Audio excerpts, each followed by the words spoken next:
I wan share little secret with una how to achieve a very tasty stew like Nigerian stew. Abeg make una no tell anybody oo, dis one na my secret. Make una no tell anybody. So in 2024, if you never use cow leg, shaki, meat ring, chicken or turkey take cook your stew, my sister try make you use am oo, because if you never use am you dey miss. So guys, for dis video I go dey show una how to get dat Nigeria tasty stew, very tasty stew. When I say Nigeria tasty stew, you know dat stew wey be sey wey dem dey sell for mama put dat year, wey be sey if you don go buy rice for morning, dey go put all the whole go say put ishaki, put ring, put fish, put chicken. You know the way all those kind stew dey sweet because you add everything. So for dis video I go dey show una. The first thing wey you need to, you buy cow leg, you buy chicken, you buy shaki, you buy dis ring, dis meat runabout.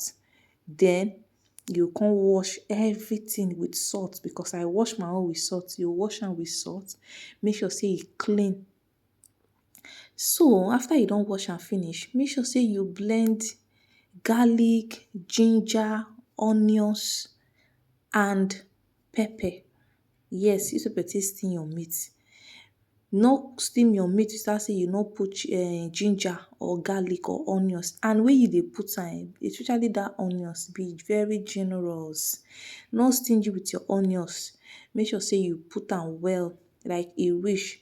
You come blend everything together, pour am inside pot. Then you come add your seasoning cube, you come add your salt, you come add your curry, you come add your thyme. Like add anything addable as far as say na meat stock. But remember, no add too much.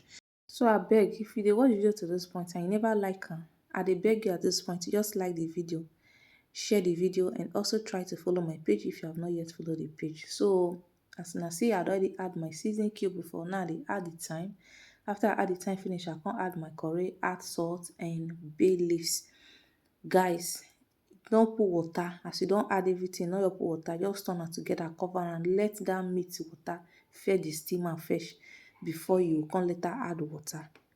And get where you go cook reach, you go remove the ring, the shaki, and your chicken or turkey wey be say you use join the cow leg, because cow leg e dey always dey strong pass all this meat. So no cook everything together join the cow leg. Get where you go cook reach, you go remove am. And again, dem no dey fry cow leg.